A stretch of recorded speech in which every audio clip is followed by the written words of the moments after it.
அந்த நிலையில நான் 2007 அதே டொரண்டோ மண்ல நான் கனடால பேசும்போதும் ஈழ விடுதலை வலியுறுத்தி பேசினேன். அங்க நடக்கிற இனப்படுகொலை பேசினேன், மனித உரிமை மீறல்களை பேசினேன், போராளிகளை ஆதரிச்சு பேசினேன். அன்னைக்கு கெடாத அந்த கனடா நாட்டின் சட்டம் ஒழுங்கு, அன்னைக்கு ஏற்படாத அந்த அலிகேஷன்ஸ் அவர்கள் மொழியில. அப்ப இன்னைக்கு களத்துல போராளிகள் இல்ல, என் மொத்த மக்களும் சிறைப்பட்டு கிடக்குறாங்க, மிச்ச மக்கள் செத்து போயிட்டாங்க. இந்த சூழல்ல நான் பேசுவது என் இனத்திற்கு இழைக்கப்பட்ட நேர்ந்த கொடுமைகளை, துயரங்களை, உலகத்தார்களே நீங்கள் ஏன் கவனிக்க தவறினீர்கள்?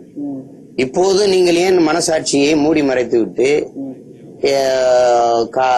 செவி, வாய், கண்களை எல்லாம் மூடிக்கொண்டு நீங்கள் மௌனமாக இருக்கிறீர்கள்?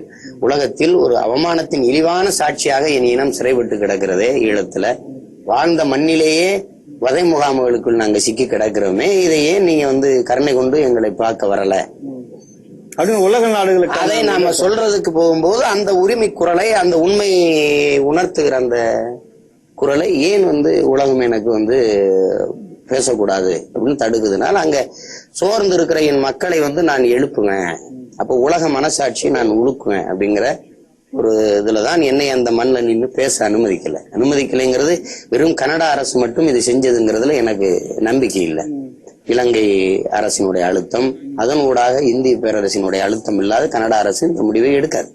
ஆக உங்களை சுற்றி சதிவலை தொடர்ந்துகிட்டே இருக்கு.